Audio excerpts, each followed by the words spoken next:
We will lose the election with Ruto even if we supported him as ODM. I am very clear in my mind. Because the people are clear in their minds on what a government is supposed to do. And for as long as you're not addressing those things, it doesn't matter. We lost an election with 26 parties. I remember I've said it here on this show, Manzo. Even the logistics of just sitting the principals here was a problem. We had, in one county, you have 3 principals. One county like Meru, you remember we had Kraitu Murungi, we had Munya, all of them are principals. But we still came up short. That tells you that if you don't deliver on your promises, if institutions such as the Catholic Church are calling you out for a culture of lies, you have unkept promises, you are kidnapping young people, I am telling you it doesn't matter. Leo ni ile siku ya kumalizana na ukabila, kumalizana na chuki, kuondoa ubaguzi na kuunganisha Wakenya wote. Mimi nataka niwaulize wangwana wa Nairobi. Leo mimi na baba tumeweka sahihi maelewano ya kuunganisha taifa la Kenya iwe taifa moja. Tulete jamii zote za Kenya pamoja, dini zote za Kenya pamoja, sehemu zote za Kenya pamoja. Na wauliza watu wa Nairobi, munasema tuungane ama tutengane? Tuungane ama tutengane? Wala wanasema tuungane, jameni nione kwa mkono. Mtazamaji, mimi kuna jambo ambalo ningependa niseme hapa, ya kwamba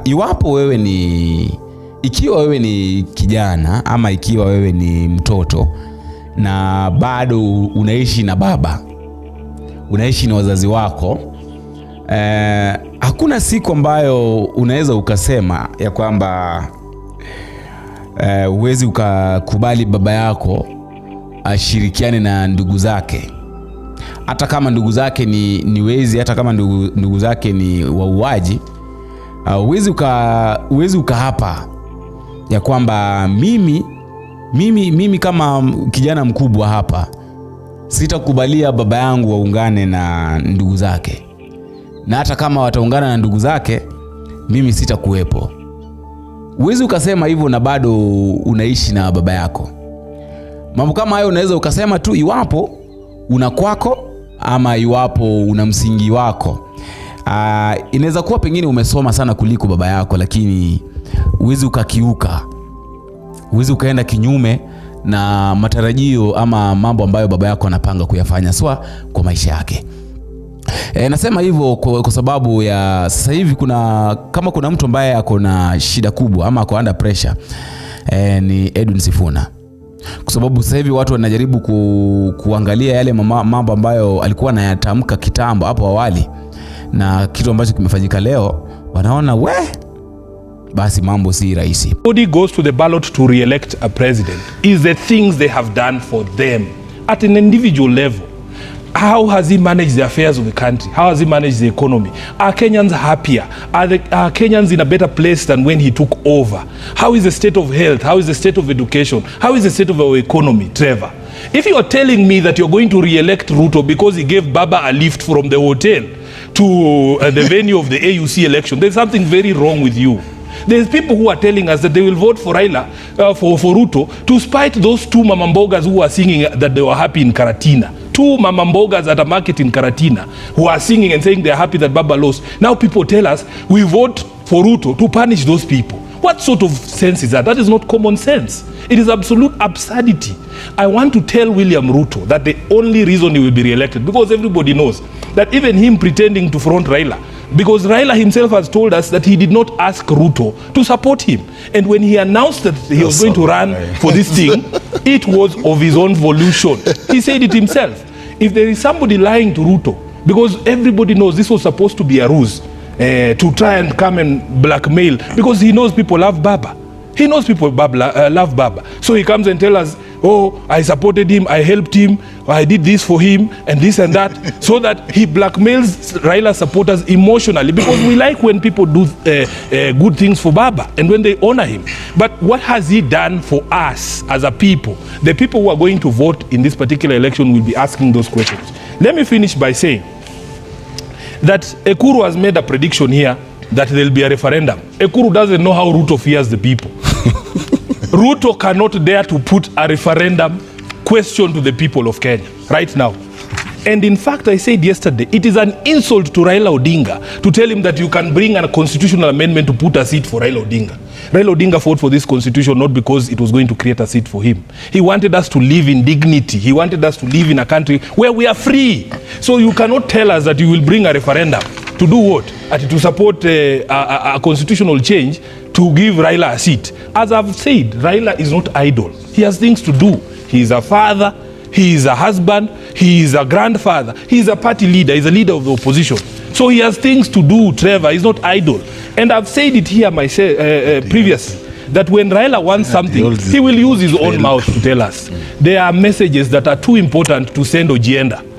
I am telling you, if Raila wants to support Ruto in 2027, he will not send Ojienda. For heaven's sake, that is a message too important to be left to Ojienda, or in fact any other person. He will tell us himself.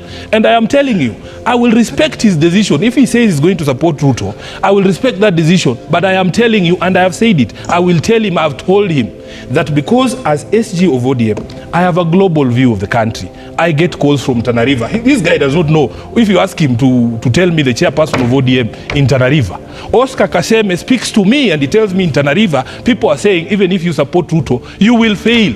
I get calls from Kericho, from Turkana. You know, that is the reason why I am convicted, because these are not things I just come up with in my head. I have a global view of the country. I have networks across the country. Okay. People tell me, I call my chairperson in Nyandarua and I ask him, were those two people who are singing in Karatina, do they reflect the view of the people in Nyandarua? And he says no. Okay. So Tom Ojienda oscillates between Muhoroni and Kondele. I have a global view of the country. He doesn't speak to the people in Kwale. Okay. So when I say these things, I know my sources, Trevor. All right. We want to make it very clear. Trevor, I deserve a right of response. No, there's something he said. There's something he said finally here, that he and Sifuna will support Ruto. Yes. In that booth, I want you to bring your cameras on the day of the election. Yes. Personally, there is no way I can support Ruto. There is no way. Lakini mzamaji, mimi naweza nikatetea Sifuna niseme hivi ya kwamba Sifuna ni Secretary General wa ODM. Yeye sio party leader. Na unajua ukishakuwa Secretary General unapaswa kutekeleza majukumu yako yote kama Secretary General wa party. Na of course Sifuna sasa hivi hizi akasema kwamba anaenda ku resign. Ati tuseme kwa mfano ati angeresign hawezi. So mimi ningependa tusikize uone baadhi ya matukio ama baadhi ya mambo ambayo yamefanyika pale KICC.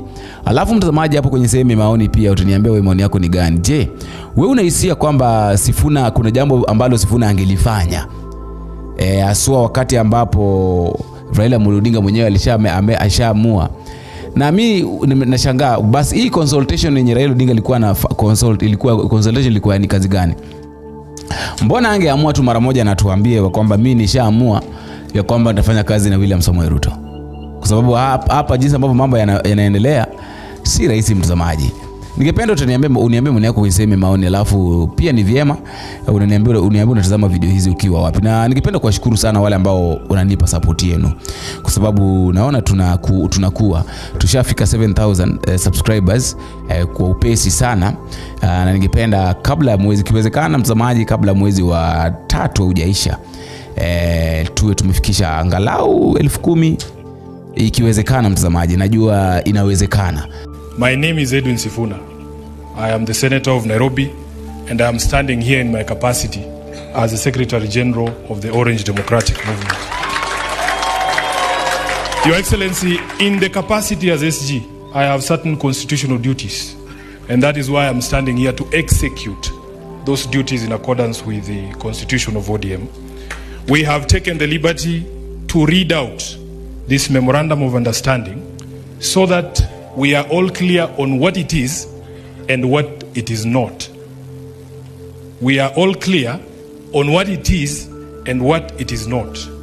As SG, I want to confirm that this document has been processed through the relevant party organs. And Your Excellency, I have here in this room members of the party's central committee who I'll just request to stand up so that they confirm that this is a decision of an organ of the party. Please stand up if you're a member of the central committee of ODM. Thank you very much. You may be seated. We are going to take turns with my counterpart to read out this MOU. It is titled Memorandum of Understanding to Resolve the Social, Economic and Political Challenges Facing Kenya 2025. Realizing that Kenya has gone through a long period of political crisis and conflict that has hampered the nation's potential for development and improving the livelihoods of our people. Noting that such crises have often resulted into demonstrations by our people demanding their rights, with the state often resulting to brutal suppression of such demonstrations that unfortunately lead to loss of life as well as property. Acknowledging that the nation will not develop without enforcing democratic governance and the rule of law, conscious that the decay in democratic governance is expressed through skewed allocation of resources, ethnic intolerance and marginalization, corruption, and noting that devolution, though intended to strengthen democratic governance and development at the grassroots, is systematically undermined and starved of funds. Now, therefore, His Excellency President Dr. William Samoei Ruto, CGH, and the Right Honorable Raila Odinga, EGH, being the party leaders of the largest political parties in Kenya and bearing the greatest political responsibility, acknowledge the need in setting up a broad platform for collaboration and cooperation between all political forces and other stakeholders in the Kenyan society to address these long-standing challenges that threaten our nationhood. As a first step towards this collaboration, His Excellency President Dr. William Samoei Ruto, CGH, and the Right Honorable Raila Amolo Odinga did set up the National Dialogue Committee in the year 2023 and hereby make this resolution on the initiatives that must be undertaken to instill further confidence in the country. While this memorandum does not define the formation of a political coalition between the respective political parties, its successful implementation will inform the basis of steps towards the establishment of a progressive and stable country. Now, therefore, the two leaders commit and resolve to collaborate and cooperate with each other by conducting broad-based consultations between themselves on the key issues identified below. Number one, the full implementation of the National Dialogue Committee report, the NADCO report. Priority issues in the NADCO process, like the cost of living, youth unemployment, establishing a framework for the implementation of the 2/3 gender rule, have been the topics of discussion for far too long and now must be actualized. Number two, inclusivity in all spheres of public life. Kenya belongs to all persons, regardless of their ethnicity, religion, generation, or geographic location. All Kenyans are equal and all are entitled to an equitable budgetary resource allocation and opportunities in public appointments. Further, though the Constitution of Kenya is clear on the rights of minorities and the marginalized people in the country, not enough has been done almost 15 years later to uphold these rights by fully implementing the provisions of the Constitution. Third, protecting and strengthening devolution. Devolution must continue to be protected from any possibility of clawback on devolved functions, and more effort must be put at devolving all funds allocated to a devolved function, increasing budgetary allocation to counties, and ensuring the timely and predictable disbursement of devolved